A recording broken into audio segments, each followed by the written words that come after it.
はいはいはい、はい。そう、だから時間合わないの、リスナーと。うん。ああ、なるほどね。俺も今度入るわ、メンバーシップ。ねえ、なんでだよ。なんでだよ。いや、どういうことやってんのかなと思って。バーサのメンバーシップも入ろうかな。でもな、結構イチャイチャした感じで、あいや、れなんだよな。俺マジでイチャイチャ系よ。エロよ。エロあ、よ。そうだよね。だからそう、入ったところでさ、自分のポジションわかんないからさ、多分こう聞いてて。うん。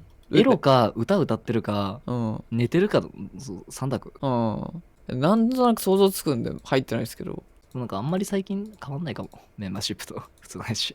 まあ、俺のメンバーシップなんてなんかあるようでないようなみたいなもんだからな。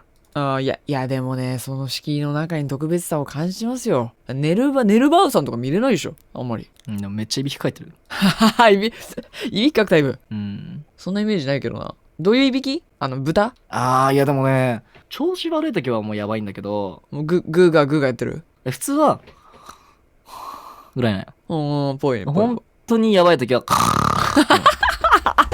もうそれ、500以上の価値あんじゃん。それは、今ので入りたいってなったよ。ご視聴ありがとうございました。